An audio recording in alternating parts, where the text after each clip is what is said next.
Selamat pagi Tuhanku yang kukasihi. Kami bersyukur kepadamu untuk kesempatan yang kau berikan kepada kami sehingga pagi ini kami bisa memuji dan menyembahmu, menyatakan kebaikanmu Tuhan. Saat ini kami minta Roh Kudus menjamah hati dan pikiran kami sehingga setiap firman yang kami dengar tertanam, bertumbuh, bahkan berbuah lebat dalam kehidupan kami. Mari jamah kami Roh Kudus, inilah kami umat kepunyaan-Mu. Di dalam nama Yesus, sama-sama kita katakan, amin. Silakan duduk Bapak Ibu. Shalom. Haleluya. Katanya ini pagi ada kawan saya, kawan lama, Pak Heru ya. Kawan lama saya nih, sudah puluhan tahun gak ketemu. Senang bisa berjumpa dalam kondisi yang sehat. Saudara, sebelum memulai khotbah, saya ingin menyampaikan satu pengumuman bahwa mulai minggu depan, Anda boleh tidak memakai masker. Ya. Jadi ini ruang publik ini. Anda boleh datang tetap memakai masker. Tapi bila kondisi Anda tidak sakit dalam kondisi yang sehat, Anda boleh tidak memakai masker. Tapi kalau Anda batuk atau pilek lebih baik pakai masker. Bila ada yang tetap ingin pakai masker, silakan. Ya, jadi mulai minggu depan tidak diharuskan lagi semua datang pakai masker ya. Kecuali Anda pilek atau memang Anda kepingin memakai masker. Nah pagi ini saudara saya tidak akan bicara terlalu panjang lebar. Karena pesannya singkat dan saya bikin semudah mungkin supaya saudara pulang ingat ya. Daripada nanti panjang-panjang ditanya tadi khotbahnya apa? Nggak tahu, pokoknya bagus aja lah gitu ya. Lebih baik pendek, singkat tapi saudara pulang ingat sehingga bisa dipraktekkan dalam kehidupan. Ya, bukankah itu gunanya firman Tuhan? Ketika firman itu bisa kita terapkan dalam kehidupan. Nah itu yang penting saudara. Nah pagi ini seharusnya ada seorang bapak yang hadir di tempat ini. Cuman karena beliau itu malu ya. Jadi akhirnya dia nggak bisa hadir. Saya rekam aja saudara. Ya, ini bukti otentik, bukti nyata dari seorang bapak. Bukan orang percaya. Ya, bukan orang percaya. Tapi dia mengalami kasih Tuhan, mengalami mujizat, akhirnya dia mau memberi kesaksian. Ya, tolong disiapkan dulu videonya, sudah siap? Oh, suaranya, ada yang bisa, coba sebentar. Shalom saudaraku yang dikasih Tuhan, hari ini tanggal 24 Oktober 2023, saya ingin membagikan kesaksian tentang karya Tuhan yang ajaib. Bersama dengan saya ini ada seorang bapak bernama Pak Dikin. Pak Dikin ini mengalami pertolongan Tuhan yang luar biasa. Selamat pagi Pak Dikin, apa kabar? Baik, dari. Maaf Pak, Bapak sekarang usia berapa? 63. 63. Saya dengar beberapa waktu yang lalu Bapak ini sakit, tepatnya kapan Pak? Kapan? Bulan Agustus Ya. Tahun ini ya Pak ya? Ya, tahun ini. Iya. Sakitnya itu sakit apa toh Pak? Sakit prostat. Prostat. Ya. Nah, akibat sakit itu Bapak nggak bisa apa? Satu kecapean, dua buat buang air kecil sakit. Jadi kencing nggak bisa ya Pak ya? Kencing nggak bisa. Terus Bapak ke dokter? Ke dokter. Rumah sakit Aisyah pertama. Terus yang kedua ke rumah sakit mana? Aisyah jalan nggak sanggup, suruh ke RSA. Oh, rumah sakit Saiful Anwar. Saiful Anwar. Oh, berarti parah ya Pak ya? Iya. Aisyah itu sudah menghabiskan kateter 3, macam 3, mulai kecil sampai besar. Nggak bisa ya Pak ya? Nggak bisa ya. Nggak ada alatnya katanya. Oh, nah, terus setelah dibawa ke RSA, kata dokternya apa Pak? Ya itu tersumbat karena kantong kemih kencing itu nggak bisa buka. Nah, jalan keluarnya apa Pak? Jalan keluarnya yaitu operasi, satu-satunya jalan. Harus dioperasi ya Pak Harus ya? operasi, nggak ada jalan lain. Nah, Terus tiap Bapak mau dioperasi bersedia? ya bersedia, tapi tiap 1 minggu sekali suruh kontrol.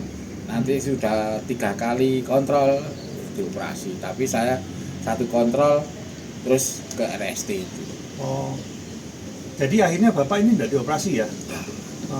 Takut apa gimana Pak? Ya enggak, takutnya enggak. Enggak ya, tapi terus katanya Bapak ketemu pendeta, terus Bapak minta didoakan. Gitu. Minta didoakan. Namanya Pak Hari. Loh, ini. Bukan, jangan Pak, nggak usah sebut nama Pak. Iya. Jadi Bapak itu didoakan. Ya. Nah, tapi sementara didoakan masih pakai kateter. Masih.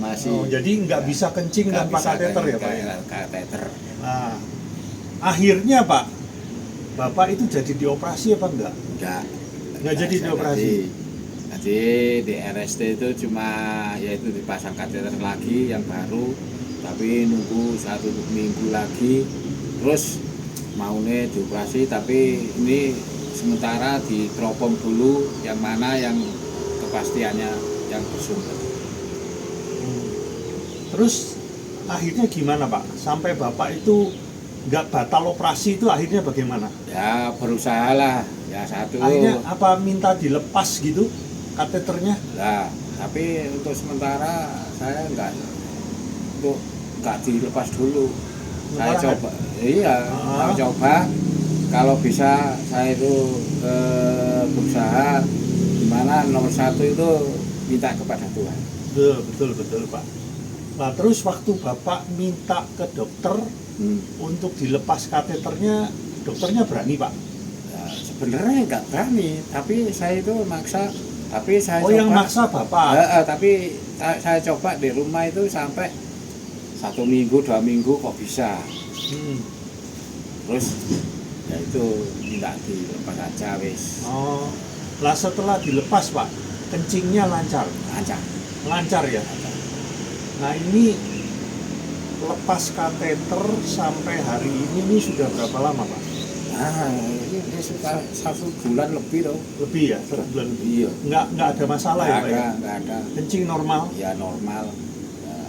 Dan nggak minum obat? Ya, lepas semua. Waduh, Bapak dari kasihan Tuhan. Iya. Pak, Bapak ini luar biasa mengalami kebaikan Tuhan, bisa sembuh tanpa operasi. Padahal kata dokter harus operasi.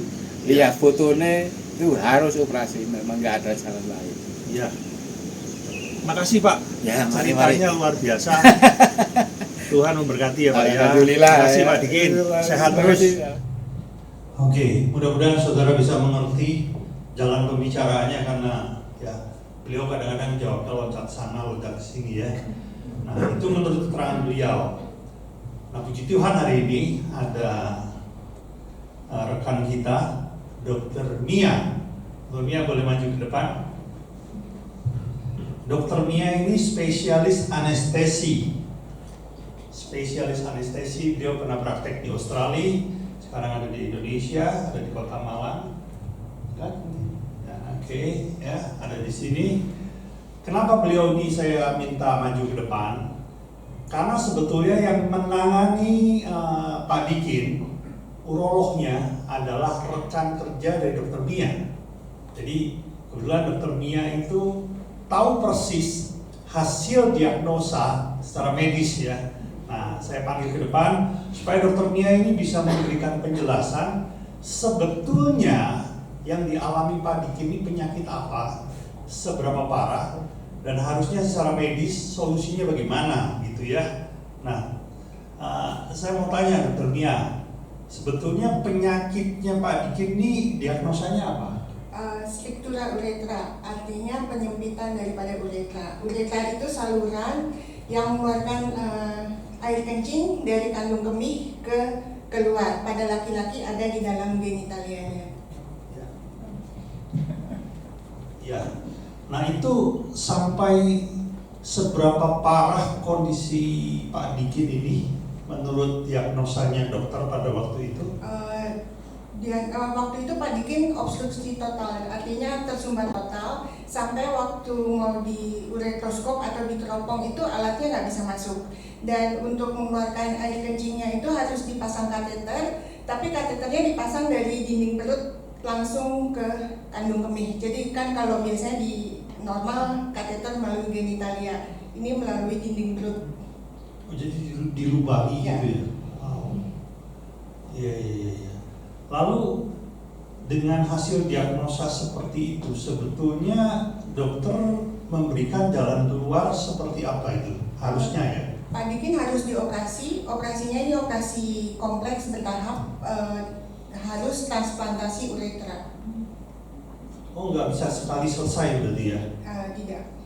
Oh, itu kira-kira perlu berapa waktu sampai operasi selesai, sampai pulih itu berapa waktu ya? 6 bulan sampai 1 tahun katanya. Baru bisa kencing normal? Ya. Haleluya. Nah, dengan apa yang dialami Pak Diki, sehingga beliau ini tidak jadi dioperasi, apakah dokter bisa memberi penjelasan sebenarnya yang terjadi ini apa yang dialami Pak Diki ini gitu, sehingga beliau ini bisa kencing kembali tapi tidak melewati operasi? Mujizat Pak. Mujizat. Bisa ya. Jadi Berarti uretranya terbuka lagi sehingga air kencingnya bisa mengalir keluar ya. Oke. Terima kasih Dr. Mia. Jadi kenapa beliau saya minta tolong maju ke depan? Seringkali mujizat itu orang bilang, oh itu kebetulan Pak. Oh itu kan sambil minum obat Pak. Oh itu kan sambil mendapat treatment dari dokter Pak. Gitu. Nah ini membuktikan bahwa beliau itu betul-betul sembuh tanpa solusi medis. Ya, betul-betul sembuh karena kemurahan Tuhan. Sudah tahu nggak? Sejak awal Oktober bulan kemarin, gereja kita ini mendapat tuntunan, saya secara pribadi, untuk mendoakan orang sakit, khususnya pada acara doa malam hari Rabu. Kita dapat tuntunan. Oleh karena itu selama 2 minggu terakhir itu, Rabu itu selain kita memuji menyembah Tuhan, kita gunakan juga untuk mendoakan orang yang sakit. Dan cukup banyak yang disembuhkan. Ya, di antaranya, nah ini hadir Pak Ivo. Pak Ivo ini diabetes. Pak Ivo diabetes berapa tahun ya? Lama sudah. Di atas 5 tahun? Di atas. Oke. Setiap hari beliau ini minum obat penurun gula darah. Dan obat itu tidak menyembuhkan, hanya mengendalikan gula darah. Ya. Demikian pula dengan Pak Yohanes. Pak Yohanes ini diabetes, dia bilang sudah 20 tahun saudara. Sama minum penurun gula darah. Dan hari ini Pak Ivo sama Pak Yohanes itu lepas obat. Berulang kali saya tes, dan saya punya alat tes gula darah itu di kantor saya. Baik sebelum makan, walau juga sesudah makan. Dan hasilnya ada dalam range normal. Tanpa obat, diulang berkali-kali saudara. Di dalam Alkitab, ini istilah yang saya buat ya. Oh ya, saya pernah tanya sama Pak Yohanes. Pak Yohanes kalau nggak lagi minum obat, itu gula darahnya naik sampai berapa? Sampai 400 saudara. Tinggi loh. Dan hari ini beliau sudah lepas obat, gula darahnya tetap ada di range normal. Baik sesudah makan sekalipun. Saya menyebut ini adalah, istilah saya ya, mujizat yang tidak terbantahkan. Kenapa disebut demikian? Karena terbukti secara nyata, bisa diuji, tidak bisa disebut kebetulan dan tidak bisa disangkal. Oleh karena itu dikatakan sebagai mujizat yang tak terbantahkan. Ada satu peristiwa yang dicatat dalam Alkitab ketika Petrus dan Yohanes di zaman Kisah Para Rasul sedang dalam perjalanan menuju Bait Allah. Namun di tengah jalan, di sebuah tempat yang disebut dengan Gerbang Indah, didapatinya ada seorang pengamis yang usianya 40 tahun lebih, dan pengemis ini lumpuh sejak lahir. Saudara pasti pernah baca kisah ini ya. Dan singkat cerita, Petrus menyembuhkan orang lumpuh itu. Itu peristiwa bikin heboh seisi kota. Yerusalem heboh karena ada orang lumpuh 40 tahun. Maksud saya sudah lumpuh 40 tahun sejak lahir. Hari itu berdiri, berjalan, bahkan melompat-lompat. Seisi kota itu bersuka cita melihat bahwa ini pasti karya Allah yang luar biasa. Tapi tahu saudara, ada sekelompok orang yang enggak senang dengan peristiwa itu. Dikatakan para imam, orang-orang Saduki merasa marah. Mereka merasa tidak senang dengan peristiwa itu. Akibatnya apa? Mereka memerintahkan pengawal bait Allah menangkap Petrus dan Yohanes dan dijebloskan ke dalam tahanan. Besoknya mereka disidang. Dan ketika mereka disidang, para imam ini berusaha mencari-cari kesalahan supaya mereka punya tuduhan yang jelas dan bisa memenjarakan Petrus dan Yohanes dalam jangka waktu yang lama. Tapi ketika mereka mencoba mencari-cari kesalahan, mereka tidak bisa mendapatinya. Dan hanya ada satu kesimpulan. Coba kita baca ya. Kisah Para Rasul 4 ayat 16. Bunyinya beginian. Ini perkataan para imam. Tindakan apakah yang harus kita ambil terhadap orang-orang ini? Orang-orang ini maksudnya Petrus dan Yohanes.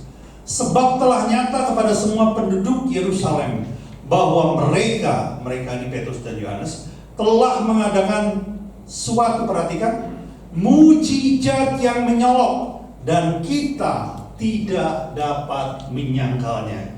Inilah yang dimaksud dengan mujizat yang tak terbantahkan. Bahkan orang yang gak suka sekalipun, orang yang membenci Yesus sekalipun, gak bisa menolak, tidak bisa menyangkal, tidak bisa membantah kalau itu betul-betul mujizat. Makanya kita sebut mujizat tak terbantahkan. Mungkin di luar sana ada juga yang gak percaya, tapi contohnya seperti Pak Ivo, dia punya bukti. Mulai dari obat-obatan yang selama ini dia minum, dia juga punya bukti hasil pemeriksaan gula darahnya. Itu tak terbantahkan, saudara. Ini yang sedang Tuhan buat di gereja kita. Ini yang sedang Tuhan buat, saudara. Nah, pertanyaannya begini, lalu respon kita sebagai jemaat gereja ini apa? Nah, ini yang penting, saudara. Apa respon kita terhadap sesuatu yang sedang Tuhan kerjakan di tempat ini? Haleluya. Ya, saya akan supaya kita nggak buka Alkitab terlalu panjang lebar, saya mau cerita satu hal. Ini sudah bisa dapati di Alkitab di Markus pasal 2. Satu ketika Yesus itu berkunjung ke sebuah kota yang bernama Kapernaum. Lalu ketika dia sudah sampai di kota itu, dia tinggal di sebuah rumah yang memang pernah ditinggali dia. Jadi setiap kali ke Kapernaum, dia tinggal di rumah yang sama. Dan dia masuk ke rumah itu, apa yang dia buat? Yesus mulai memanggil murid-murid dan mengajar. Namun ketika Yesus mulai mengajar, orang-orang mulai berdatangan. Dari segala penjuru berdatangan. Kenapa demikian?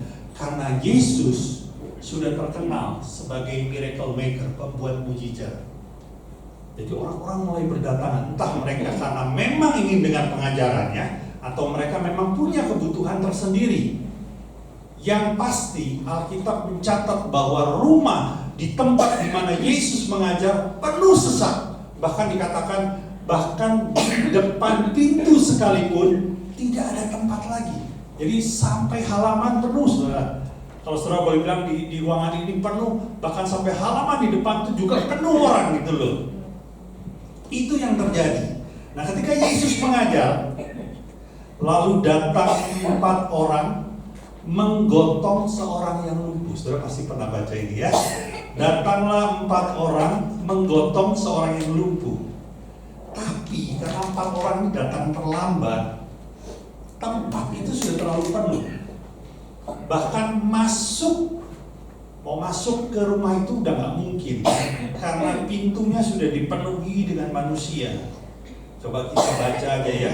Ini tercatat di Markus 2 mulai ayat yang ketiga. Bunyinya demikian. Ada orang-orang datang membawa kepadanya seorang lumpuh, digotong oleh 4 orang. Perhatikan, 4 orang, 4 sekawan. Tetapi mereka tidak dapat membawanya kepadanya karena orang banyak itu. Lalu mereka membuka atap yang di atasnya. Sesudah terbuka, mereka menurunkan tilam tempat orang lumpuh itu terbaring. Ayat 5, ketika Yesus melihat iman mereka, berkatalah ia kepada orang lumpuh itu. Ketika Yesus melihat orang lumpuh itu, perhatikan kalimat pertama yang dia katakan apa? Hai anakku, dosamu sudah diampuni. Ya, sedikit aneh jawab apa yang dikatakan Yesus ini. Tapi perhatikan kalimat pertama, dikatakan ketika Yesus melihat iman mereka. Mereka ini siapa? Keempat sekawan itu. Ayat ini mau berkata apa kepada Anda dan saya? Sebetulnya ayat ini mau bilang bahwa yang punya iman adalah keempat sekawan, sedangkan si lumpuh tidak punya iman. Si lumpuh tidak punya iman. Karena kalau si lumpuh itu punya iman, maka ayatnya akan berbunyi ketika Yesus melihat iman orang lumpuh itu. Akan begitu. Tapi dikatakan Yesus melihat iman keempat sekawan itu. Si lumpuh ini nggak punya iman, saudaraku. Kalau saya boleh dramatisir, supaya saudara bisa nangkep ya. Kira-kira begini, ini didramatisir, saudara nggak akan dapat di Alkitabnya. Di Kapernaum ini ada 5 orang yang bersahabat. Namun satu di antaranya sakit sudah lama, lumpuh sudah lama. Nah, karena dia lumpuh, dia tidak pernah bisa meninggalkan Kapernaum. Sedangkan 4 teman yang lain itu bisa kemana-mana. Dan ketika 4 sekawan ini keluar dari Kapernaum, satu kali mereka datang ke sebuah kota dan ketemu dengan Yesus, mereka mulai mendengarkan apa yang diajarkan Yesus. Tidak berhenti sampai di situ. Ternyata mereka juga melihat ketika Yesus mencelikkan mata orang buta, ketika Yesus membuat yang tuli mendengar, membuat yang lumpuh berjalan. Mereka lihat itu semua. Dan titik itu mereka punya iman. Ini pasti Mesias. Dan ketika mereka kembali ke Kapernaum, ketemu sama sahabatnya yang lumpuh sudah lama, mereka ingat, kawan kita ini punya harapan sembuh loh.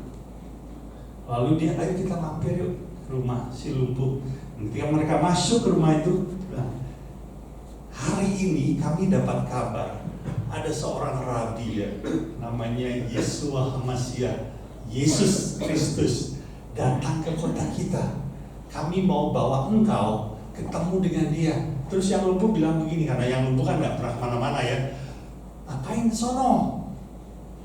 Teman-temannya bilang, kalau engkau ketemu dia, engkau bisa sembuh. Oh, itu nggak mungkin, kata yang lumpuh. Saya sudah habiskan harta saya, berobat ke sana dan kemari, cari dokter, beli obat, toh sampai hari ini saya nggak sembuh-sembuh juga. Mana mungkin hanya seorang rabi yang menyembuhkan saya. Tapi kawannya bilang, sudahlah, terserah apa yang kau pikirkan. Tapi hari ini kami mau bawa engkau ketemu dengan sang guru itu. Itu yang dibuat 4 sekawan itu. Jadi sebetulnya si lumpuh datang ke tempat Yesus tanpa iman. He has no faith. Tidak punya iman sama sekali. Yang punya iman itu siapa? Keempat sekawan. Dan ketika Yesus berjumpa dengan si lumpuh, kalimat pertama yang dia katakan apa? Hai anakku, dosamu sudah diampuni. Coba kita lompat ke ayat 10. Yesus berkata lagi, tetapi supaya kamu tahu bahwa di dunia ini anak manusia berkuasa mengampuni dosa, berkatalah ia kepada orang lumpuh itu. Di sini sebetulnya Yesus sedang mengatakan bahwa dia adalah juru selamat. Hanya juru selamat yang bisa mengampuni dosa.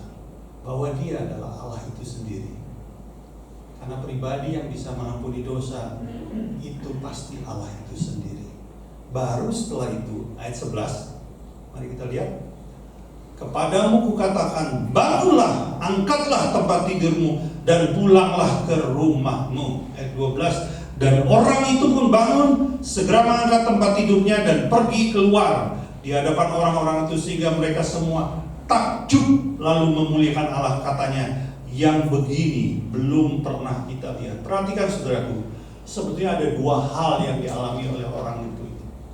Ya, dia memang mendapat mujizat yang tak terbantahkan. Dia datang dalam kondisi lumpuh, tapi dia pulang berjalan di atas kakinya sendiri. Itu tidak bisa disangkal, dan itu menyembuhkan dia. Tapi ada hal kedua, dan ini jauh lebih penting. Dia juga pulang dalam kondisi sudah menerima keselamatan. Kenapa? Karena dosanya sudah diampuni. Saudara, perhatikan. Ada 4 sekawan yang tidak dicatat namanya. Kita nggak tahu sampai hari ini siapa ya dia. Murid Tuhan kah? Kita juga nggak tahu. Tapi yang Alkitab catat itu apa? Mereka punya iman kepada Yesus. 4 sekawan ini dipakai Tuhan untuk membawa si lumpuh kepada si Yesus.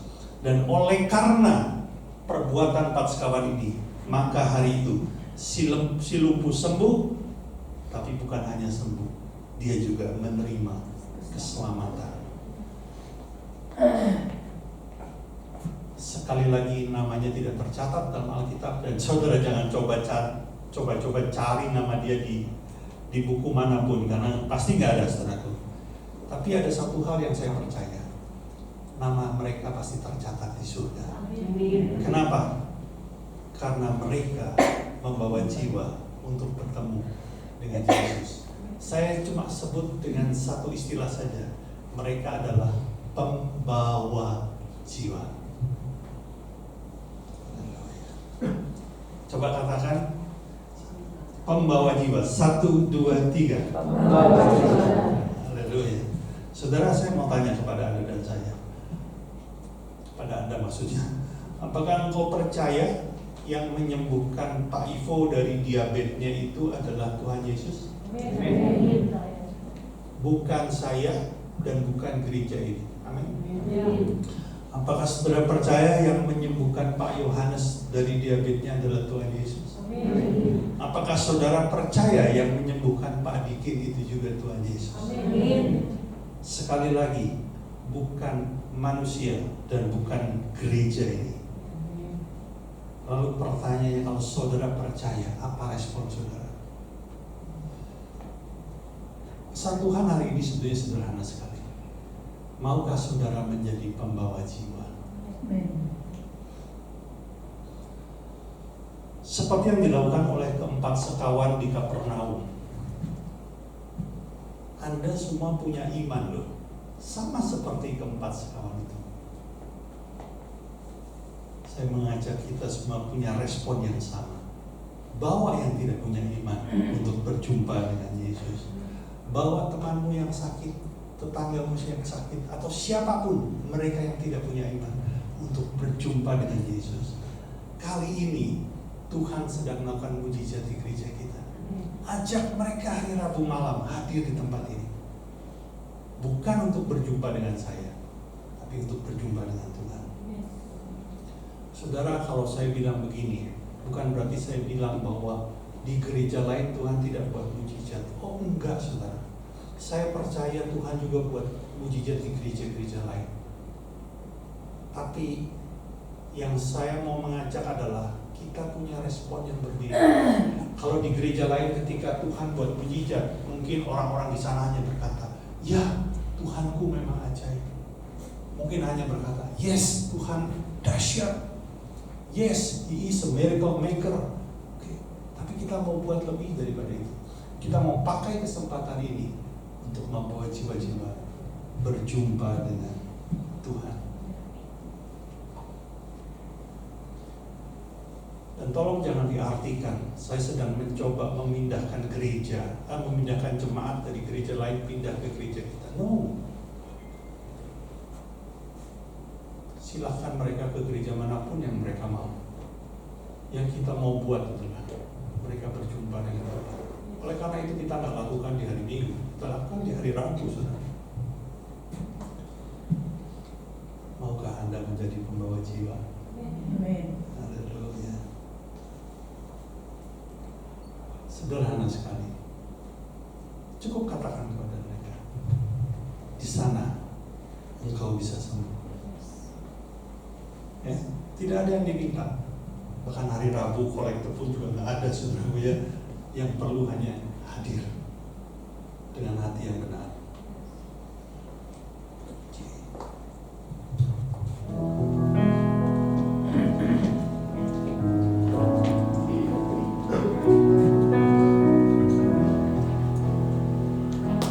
Aku percaya ada mujizat. Aku percaya Tuhanku dahsyat, berkuatan ajaib dari ketangannya. Aku percaya ada mujizat.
Satu-satunya juru selamat. Tuhan pakai gereja ini sehingga melalui gereja ini ada banyak orang berjumpa dengan Engkau. Mereka disembuhkan, mereka dilepaskan. Bahkan tidak berhenti sampai di sana.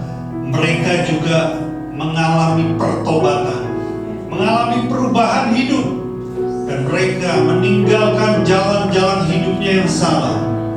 Hidup sesuai dengan perintah-Mu.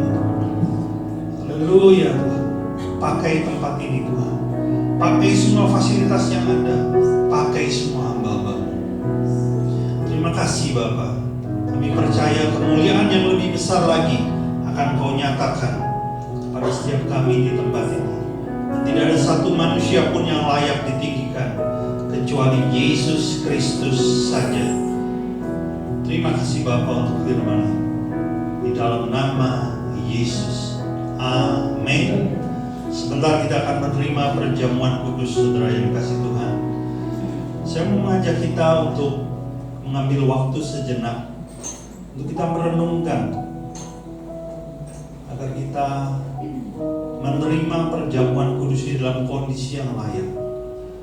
Bila engkau sudah lama hidup di luar kehendak Tuhan, mari kembali, akuilah dosamu dan bertobatlah. Maka berkat dari perjamuan suci ini akan tercurah dalam kehidupanmu. Mari ambil waktu sejenak.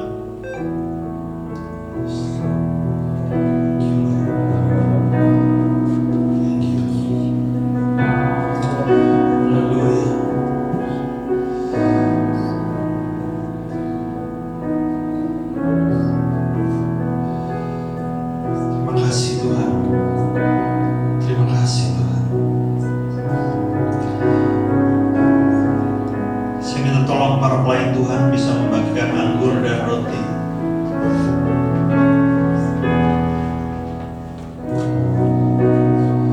Aku percaya ada mujizat. Aku percaya Tuhanku dahsyat, perbuatan ajaib tak dikerjakannya. Aku percaya ada mujizat. Aku percaya ada mujizat. Aku percaya Tuhanku dahsyat, perbuatan ajaib telah dikerjakannya. Aku percaya ada mujizat. Aku percaya ada mujizat. Yes, Lord. Aku percaya Tuhanku dahsyat, perbuatan ajaib tak dikerjakannya. Aku percaya ada mujizat. Terima kasih Bapak. Bagi Bapak Ibu yang sudah menerima anggur dan roti, saya undang kita bangkit berdiri.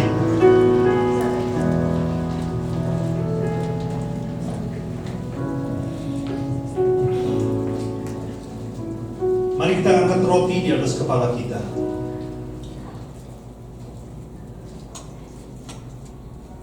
Sebab apa yang telah kuteruskan kepadamu telah aku terima dari Tuhan, yaitu bahwa Tuhan Yesus pada malam waktu ia diserahkan mengambil roti, dan sudah itu ia mengucap syukur atasnya.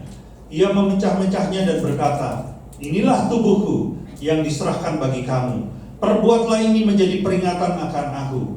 Jemaat yang dikasihi Tuhan, bukankah roti yang kita pecah-pecahkan ini adalah persekutuan kita dengan tubuh Kristus? Mari kita makan di dalam namanya.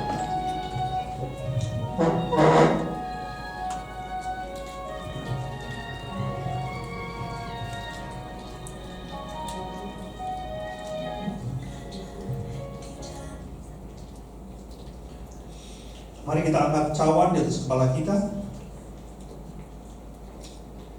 Demikian juga ia mengambil cawan sudah makan lalu berkata, cawan ini adalah cawan perjanjian baru yang dimeteraikan oleh darahku.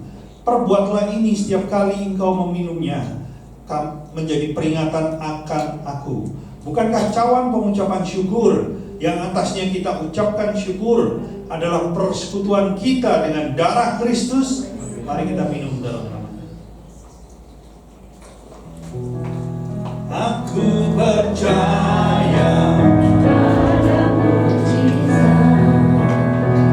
Aku percaya Tuhanku dahsyat, perbuatan ajaib tak dikerjakannya.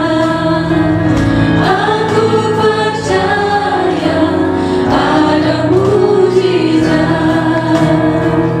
Aku percaya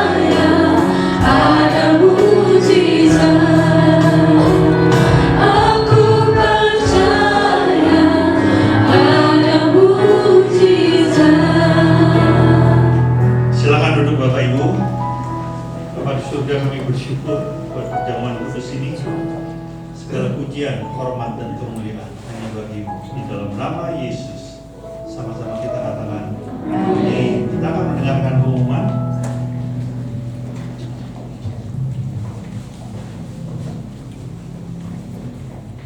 Shalom Bapak Ibu, selamat pagi.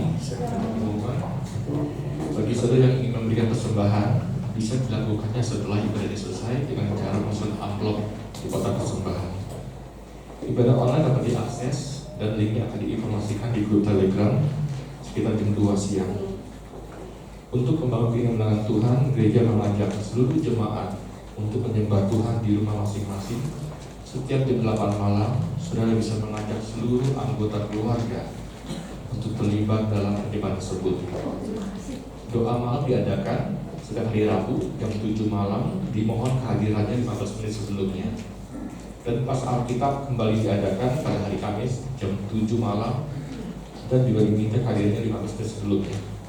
Dan Komsel Dewasa Muda diadakan setiap hari Rabu ke Sabtu jam 3:30 sore. Itu aja. Mari kita bangkit berdiri, kita bangkit dengan doa. Segala puji syukur hanya di hadapan-Mu Tuhan. Terima kasih Tuhan Yesus. Kalau kami boleh berkumpul, berhimpun tempat ini, kami boleh memuji membesarkan nama-Mu Tuhan. Terima kasih Tuhan Yesus. Terlebih-lebih Tuhan, Kau memberkati kami dengan firman-Mu Tuhan. Firman-Mu sudah Kau bentang di hati kami. Gemburkan hati kami, lembutkan hati kami Tuhan, supaya kami mau melakukan apa yang Engkau harapkan dalam hidup kami untuk kami lakukan. Biar semua hanya untuk kemuliaan-Mu Bapa. Kami minta pelindungan Roh Kudus menuntun kami, mengajar kami hari demi hari Tuhan, untuk kami menggenapi setiap panggilan kami dalam hidup kami. Terima kasih Bapa, kami juga memberkati gembala kami, hati gembala Tuhan, yang terus menuntun kami untuk lebih dekat dengan Engkau. Berkati kesehatannya Tuhan, berkati pelayanannya Tuhan. Apapun yang beliau lakukan, jadi beliau berhasil dan nama Tuhan ditinggikan dan dipermuliakan dalam hidup beliau Tuhan. Kami juga doa buat istri dan anak-anaknya Tuhan.